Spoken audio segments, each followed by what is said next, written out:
Americans for Prosperity North Dakota proudly supported important policy improvements that broke barriers for all North Dakotans this legislative session.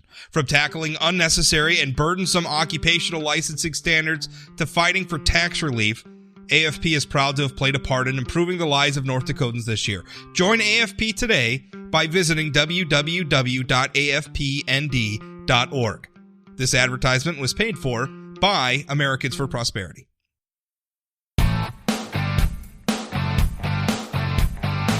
Welcome to the Plain Talk Podcast. I'm your host, Rob Port. Senator Kevin Cramer joins this episode, as he does pretty much weekly, to take your questions. Remember, if you ever have questions for the senator, you can email them into rob@sayanythingblog.com. A lot of people chose that option this week. I'll accept your questions anytime. I'll save them up, and the next time Senator Cramer or Congressman Armstrong is on, I will certainly ask those questions for you. Or if you watch my social media feeds on Facebook and Twitter, if you're following me there, and why wouldn't you be? I put up open threads soliciting questions every week, so you can put your questions there as well. But before we get to Senator Cramer, who, as you might imagine, responds to some of what I'm about to talk about, President Trump and his tweets and his feud with the quote-unquote squad. This was actually recorded before his North Carolina rally, at which people were chanting, "Send her back," a reference to Representative Ilhan Omar. I'll tell you what, it's bothering me. Senator Cramer responds to a lot of that, but his comments come before that rally. I want to talk about something I think contributes to the Trump phenomenon, because Trump gets away with saying things that past presidents wouldn't, even with Republicans. I don't think past Republicans would get away with some of the stuff that Trump is doing. I think part of the reason why President Trump is able to get away with things that, even if you could argue are not specifically racist, or at least inflaming racial sentiments, a reason why he's able to get away with it is because our friends on the left, and I don't want this to turn into a ad hominem on people of the liberal persuasion, but just at this specific incident, right? I'm not exonerating the right from all the ugly political things that they've done in the past. I'm just saying that in this specific incident, with President Trump specifically, what has sort of inured a very large faction of the public to accusations of racism, accusations that he's a xenophobe, accusations that he's just an awful person, is that for a long time now, our friends on the left has treated anyone who's a Republican as though they were an awful person. George W. Bush was called a racist. Mitt Romney was a racist and a bigot and a misogynist and everything else. George H.W. Bush was a bigot and a racist and a misogynist and et cetera, et cetera. I mean, it's gotten to the point where the left has defined racism as is Republican or is conservative or even is libertarian. This is what they believe. And I'm not just talking about fringe factions of the left. Speaker Nancy Pelosi, just as about as mainstream a political figure as you could get these days. In fact, at one point, Nancy Pelosi was sort of the extreme left edge of the Democratic Party, at least in electoral politics, and has now become the establishment under attack from an even more extreme left, this squad with Alexandria Ocasio-Cortez and Representative Ilhan Omar, et cetera, et cetera. Even she has been prone to throwing the racism charge all the time. It's constant. You speak out for any length of time as a Republican in American politics today, and you're eventually going to get called a racist. Now, the problem with doing that is if you water down the definition of racism, the definition of bigotry or xenophobia, whatever you want to call it, if you water it down to the point where just about the entirety of your political opposition is encompassed by the charge, then the charge itself becomes meaningless. Calling President Trump a racist at this point is meaningless, I think, even when he does things that might fairly be called racist, which I think he has done. I don't think that President Trump, and I want to make my feelings about this very, very clear, because there's a lot of people out there who are very ardent supporters of President Trump, and I'm making it clear, I don't think he's specifically a racist. I think he works with black people. He's had black people work for him and minority people. I mean, he's clearly not like some segregationist. He's clearly not some white supremacist where he's just seething with hatred for people of a certain race. I don't think it's that at all. I just think the guy is not necessarily above inflaming racial animus in order to further his political agenda, at least in his mind. And that, to me, I don't know, that's very difficult for me to see somebody who's willing to divide us along racial lines, somebody who's willing to inflame people who are, in fact, racists in order to advance a political cause. If that's not racism, that's one step away from it, and it's troubling, deeply, deeply troubling. But the reason why President Trump gets away with it is the left has spent so much time calling everybody on the right a racist that the charge is now meaningless. It doesn't carry the weight. So now when confronted with somebody who is legitimately using racial politics in nefarious ways, and I think that is a fair assessment of what President Trump is doing, when confronted with that, the charge has no weight to it. They say it, and I think there's a large faction of the public that says, well, you just say that about everybody. I mean, if Mitt Romney was a racist, then I guess we're all racists. And if we're all racists anyway, then what's the point? This is where, and by the way, the racism charge that the Democrats have leveled, the just sort of broad, knee-jerk, bomb-throwing, Republicans did that too. I remember during the George W. Bush era, Democrats who weren't supportive of the war efforts in Afghanistan or more specifically Iraq, they were accused of not being on the side of America or not being sufficiently patriotic, blah blah blah, and that was unfortunate as well. Which, and by the way, Republicans doing that once upon a time, right? Post 9/11, those accusations that anybody who wasn't on board with the Bush administration's war on terror, anybody who wasn't on board with the Iraq war, the Afghanistan war, was anti-American or not sufficiently patriotic. Well, today, where we have a group of Democrats who are, I think you could fairly describe as anti-American, right? I mean, Alexandria Ocasio-Cortez, Representative Ilhan Omar, when they look at America, I don't think they see a good thing. I don't think that they appreciate our history. I don't think that they think America has a particularly proud history. I don't think they really believe those things. I think that they legitimately hate America. And I think saying that of them is a legitimate criticism. Only Republicans deployed it so often and so unfairly in the past that it rings hollow today. Much as the racism charges from Democrats against Republicans also ring hollow today, even when now they might be accurate. We have grown to hate one another so much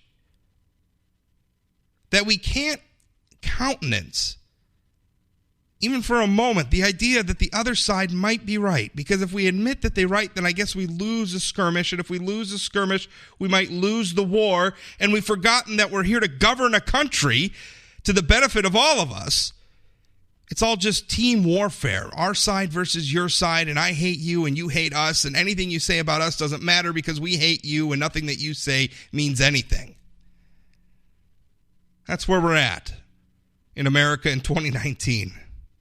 And we have a president who is gleefully stoking that rage, gleefully drawing the line in that divide because he thinks it helps his political agenda. And who knows? He got elected once. He may well get elected on that again, but the legacy of it is not going to be a proud one. I don't think that this is a history. This is an era of American history, of American politics that we're going to look back on, and I don't know that anybody's going to be very proud of how they behaved. Senator Kevin Cramer, up next. This episode of the Plain Talk Podcast is brought to you by Energy of North Dakota. Oil and natural gas from North Dakota strengthens all of America. And through our abundance of talents, innovations, and technologies, energy responsibly produced here translates to worldwide economic stability. With producers and our communities working together, we're securing a sustainable future that generation after generation can build on. It's all happening right now with Energy of North Dakota. Learn more at energyofnorthdakota.com. Senator Kevin Cramer joins me now. Kevin, how you doing?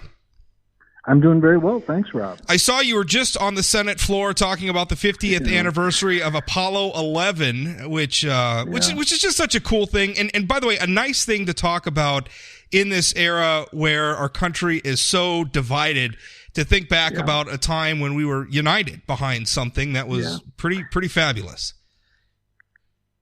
It was pretty cool, Rob. And to your point, it's funny that the last line that I used in my floor speech, I added off the cuff. It's not in my, wasn't in my transcript, and that was exactly to your point that this would be a good time for us to renew that unifying American spirit, and then to add inspiration to aspiration, because we could use a little bit of unifying American spirit right now. Well, that's for sure. I mean, speaking of being not unified, we had lots of questions, and I'm just going to jump right into the questions. And I had a ton of questions about this. Obviously, President Trump's tweet and his feud, I guess you would call it, with the quote unquote squad in the House of Representatives. I'm just going to read Zach's question as representative. Sure. Zach emails, Rob, next time you interview any of our congressional delegation, I'd like to ask why them or any of their GOP colleagues haven't put forth a public censure of the president. Like or dislike them, attacking the 4 congresswomen the way he did crossed a pretty serious line. 3 of them are natural-born U.S. citizens. The other became a citizen at the age of 17. To refer to them the way he did is unacceptable. I hope you personally agree to that as well, and would like to hear your thoughts. If this doesn't warrant censure, how far will this delegation let the president go before finally standing up to him in virtually any way?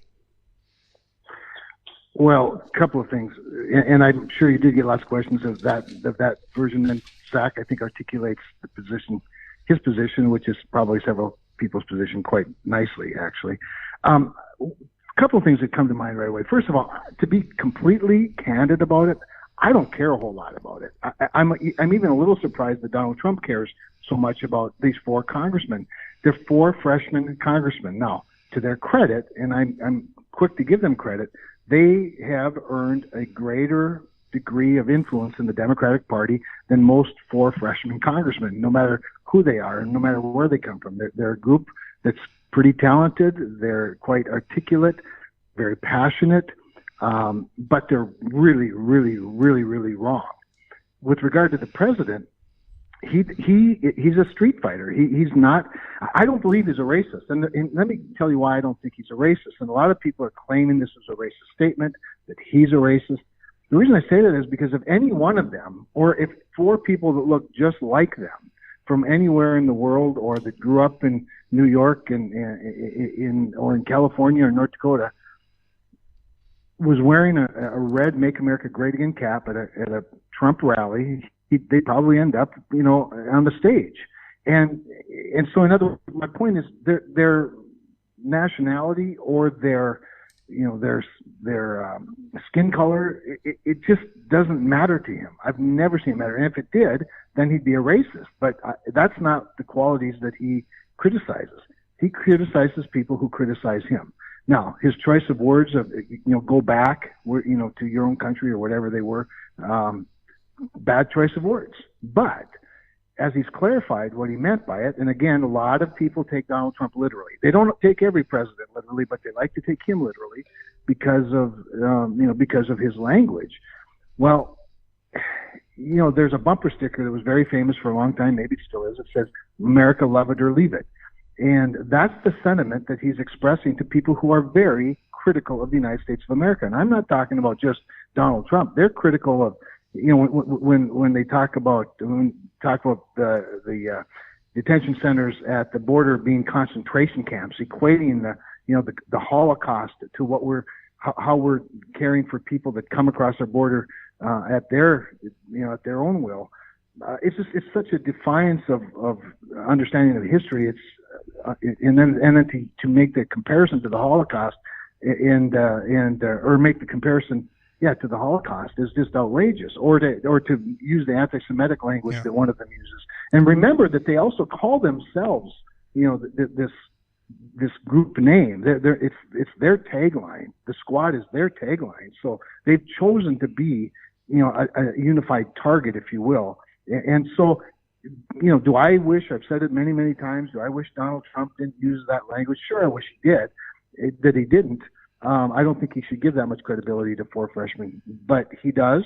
And I don't know why people continue to be surprised by it. They continue to be outraged by it. I'm barely interested in it, but I am interested in the major policy differences between the squad and how they've taken the entire Democratic Party a very, very far left.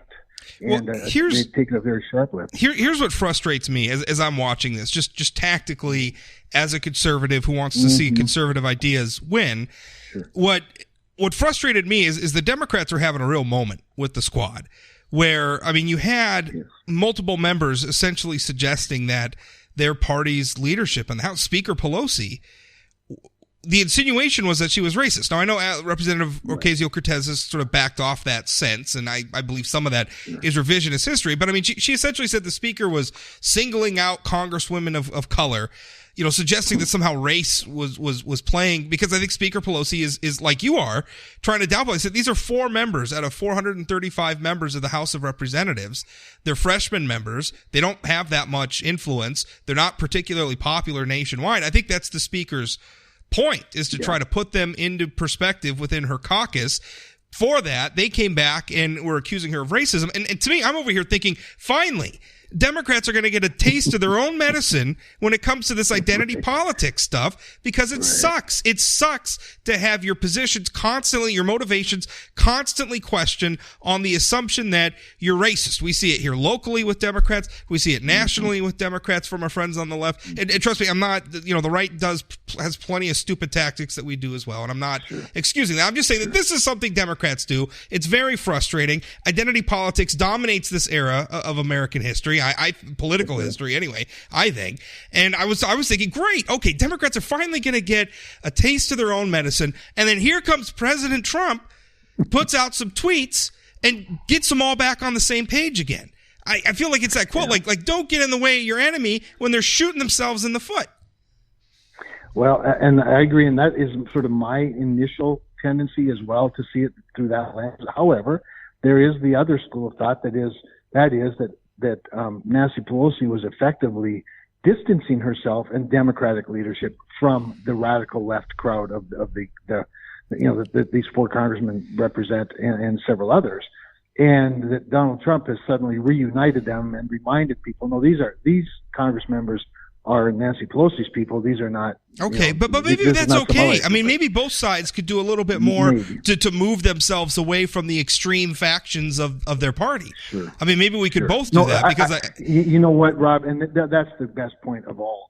At the end of the day, it's the country that matters. It's not even the Democratic Party or the Republican Party. It's the country that matters, and all of this distracts from that. Just as an example, we're having a pretty good couple of weeks here in Congress. But things are getting done. We've passed 4 major treaties this week, ratified 4 major tax treaties that have been in the works for a long time, bilateral tax treaties, with overwhelming majorities. You won't read much about it because they're such overwhelming numbers, bipartisan numbers. But also the discussions between the Speaker and the White House and leadership in the Senate on a 2-year budget deal, something that I've long wished we could do, like North Dakota does. Let's have a 2-year budget cycle where we could really spend time on half of the budget every year and dig in. But we're having real progress on that, and this disrupts that progress. Same with the USMCA, the United States-Mexico-Canadian Agreement. The Democrats have this 9-member working group that's been working with Bob Lighthizer, the ambassador, the trade representative, on support changes. They've had 3 of the 4 meetings. They've gone very well. There's hope yet that we could get this done, late summer, early fall. These are real things, are good for the United States of America. So for me, like you, it's not even so much about the 2 parties as it is about, let's not screw up progress that's being made that can make a real difference for our country. Well, I would just like to actually debate a budget. I missed the days when everybody was food fighting, not about what somebody wrote on Twitter, but like we were like, well, are we going to raise the debt ceiling or not? I mean, at least that was a policy debate. I mean, at least we were debating something that mattered for the country. Are we going to raise the debt ceiling? Are we not going to raise the debt ceiling? Under what conditions are we going to raise the debt ceiling? Now it's just President Trump said this, and he's a racist, and no, he's not a racist, and these people over here are racist. And did you hear what Representative Ilhan Omar posted on Twitter? It's like I don't care. Budget and pass policies. Yeah. Oh, all right, okay, I'm done. Well, and frankly, having a policy debate with the squad is a really rich thing for Republicans, because I don't think our country is ready for Medicare for all. That's going to take away, it would be having a policy debate with the squad would be devastating for Democrats, because I don't even know how they're going to pay for half of this stuff. They want open borders, and they want they don't even want to be illegal to come across our border without documentation, without check. I mean, their policies are absurd. So if we could just focus on the policies, that would be great, because I think we win that debate.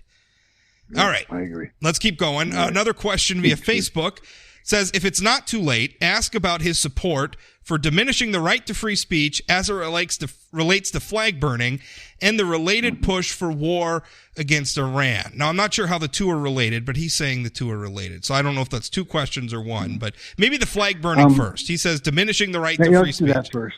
Yeah, and then so on that one, it's always been my position, and it's not. I didn't come about it easily either, but I've talked to enough veterans to know that the symbol of the flag, not even so much the physical property of the flag, but the symbol of the flag and the burning of it is not speech.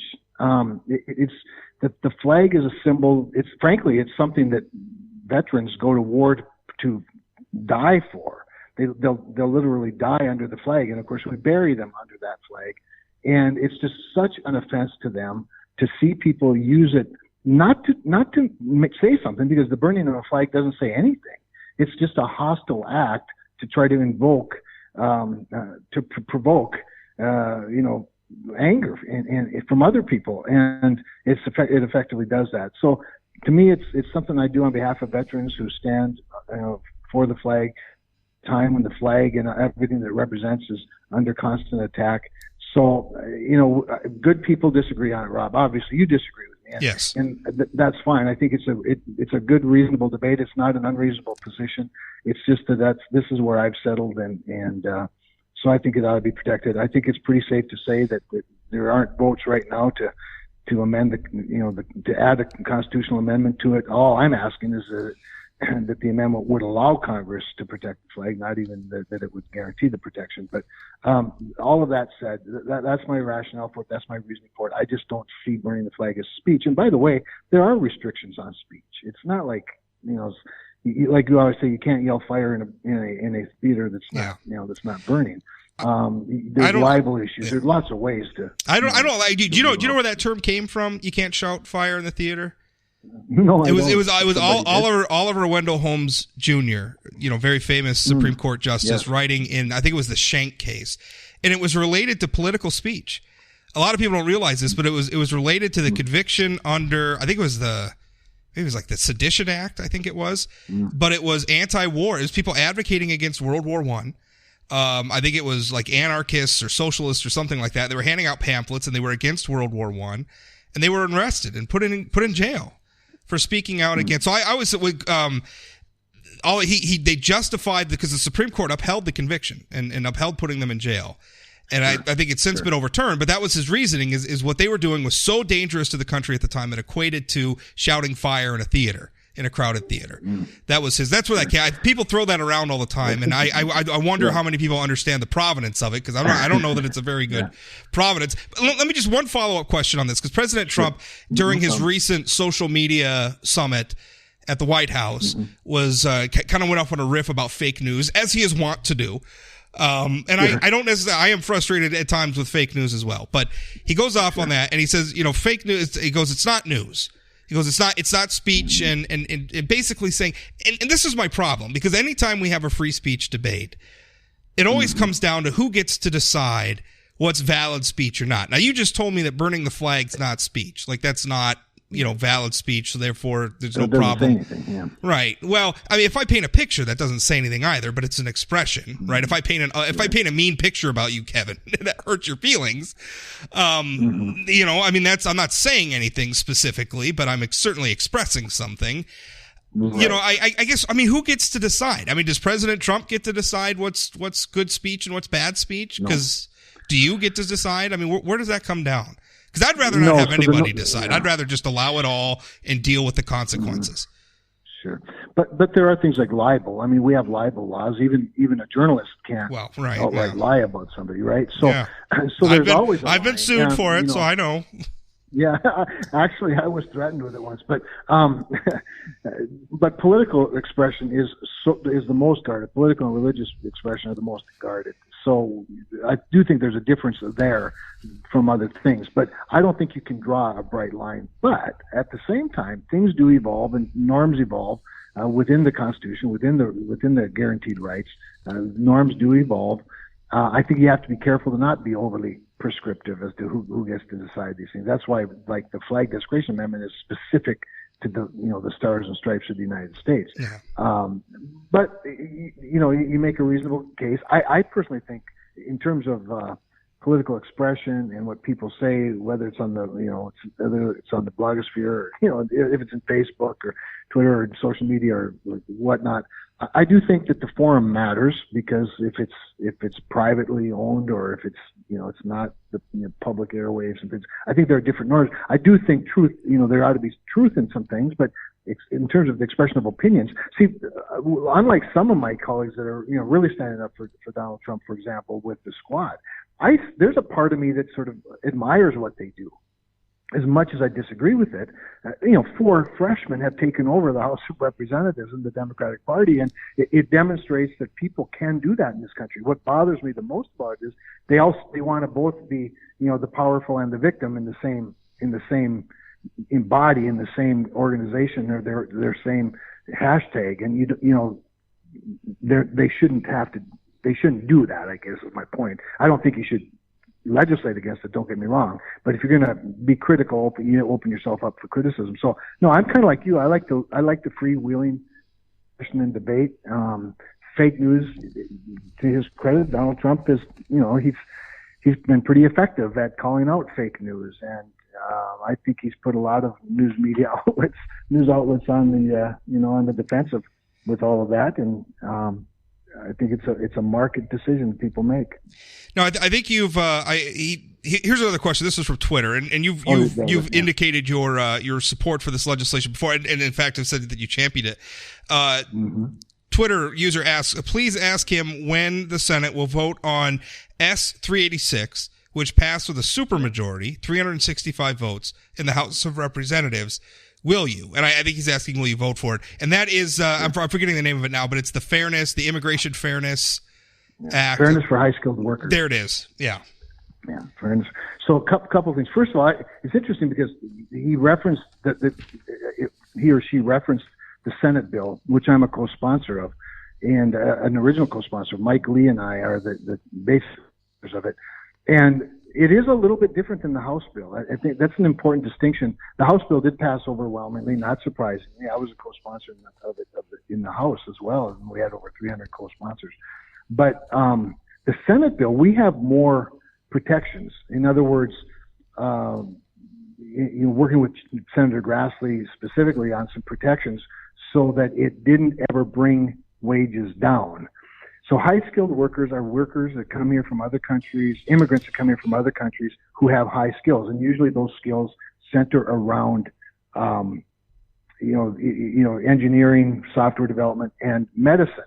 In North Dakota, 5% of our doctors are high-skilled workers, high-skilled immigrants. In most cases, they're here on an H-1B visa. Some of them have gotten a green card or maybe even citizenship. But the problem is this, that our bill does not raise the number of high-skilled workers. We don't increase the number of visas for these areas.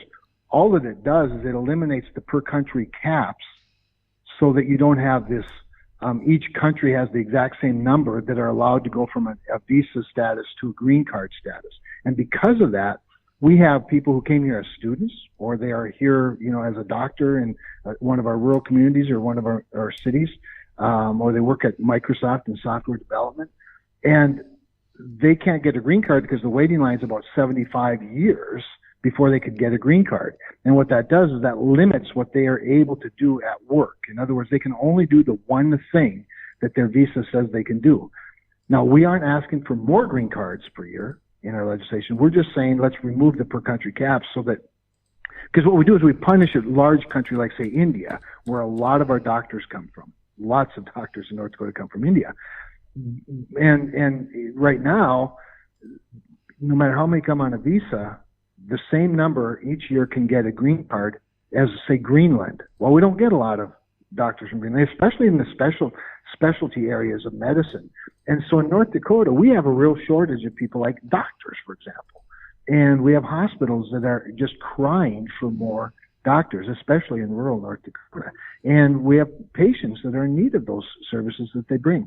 And I'd also say, Rob, my experience with folks that are, whether India, Pakistan, name the country, but the people that are here on the high-skilled worker visas are some of the most patriotic people that I know in the country. They're great citizens. They're very intelligent, obviously. Interestingly, they often marry very intelligent people. They have very intelligent children. And yet their spouses can't work. They have to go back home on a regular basis to touch base and then come back. And so we just really add to their burden when the reality is that they're doing work that there is a need for. Now, when I talk, this is an important distinction with the House bill. When I talk about the safeguards, what I'm talking about is ensuring that a large company, for example, can't fire 20 software developers that are making $100,000 a year and replace them with 20 that make $60,000 a year that are from China. We're putting protections in for that. Also, by the way, the bill pays for itself. We have there's a fee that again, this is the advocacy groups have asked for this. They'll pay a fee for it that then allows for, provides more money for other immigration needs that that our country has, and this is something that they voluntarily want to do. So it's the House and Senate bills aren't identical, but they do aim to accomplish the same thing, and that is simply remove those per country caps. And I can tell you that the president's going to come out with his bill here shortly that he's been working on the one that Jared Kushner has been the head of. It's a little more comprehensive immigration act aimed at the merit-based immigration system rather than what we have now, which is, of course, much more of a lottery system, and that this would be part of it. To Jared on that, and so this would be part of the president's bill as well. Another question from Facebook: why did he vote to keep troops in Syria when Trump wanted to bring them home? So, actually, they are coming home in a measured way. What we wanted to do, and I have to think back on what all of that was. I don't even remember the exact part of it. I think it was actually a resolution of, I don't remember if it was a resolution of disapproval or if it was a stand-up bill to maintain a Syrian force. But it wasn't a direct, actually the president supported the bill. Now that I think about it, the president actually supported that bill. And all of that it did is it provided a, more of a transition to make sure that there was a transition that would provide safe removal of our troops and that we would ensure that our allies in the area, particularly the Kurds, that of course are our best allies, that we weren't just abandoning them, that we would provide assistance to the Kurds as they defend their own territory there against the Turks, which is one of the bigger problems in the region. Last question. Steve asks, as elected and he's directing this to both you and Congressman Armstrong. I'll ask Kelly tomorrow. Sure. He says, as elected representatives of the state of North Dakota, why are you so eager to give over your Article 1 responsibilities, such as the census, Article 1, Section 2, and oversight of the agencies, to the executive branch, which is Article 2? When you represent yourselves as constitutional conservatives, isn't this an abrogation of your oath to support and uphold the Constitution? So I guess I'm not. Does he cite something specific or some? Well, I think he's talking about the census. I think that was sort of the genesis of his question, was the debate over the citizenship question and the census. And he's saying, basically Congress ought to be defining that, not the president. I'm not entirely certain that. I don't know where the census part comes into the Constitution, under which article the census falls, or under whose authority. It's census is Article 1, Section 2. Yeah. Okay. So that's Congress's, but we also do give a great deal of authority to the president. Under there are a couple of theories on this, Rob, and frankly, sometimes it might be fun for. I don't know whether it'd be worth a standalone debate or not, but on the specifics of the census and the census question, and this other thing called unitary executive, which once a president is elected, it gives the president. There's a theory that Article 2 gives the president much greater authority over the entire executive branch of the government, which of course includes the agency that carries out the census. So there is a legitimate, debate about it. But that said, I'd be happy to introduce legislation that puts the citizen question on the census. It would ultimately have to be passed, of course, and signed by the president. So in the meantime, if the president wants to add a census question, I think he has that authority both under the Constitution and under the laws of the country. That's all I got for this week, Kevin. Thanks for your time. Perfect. All right. Thank you, Rob. Bye-bye.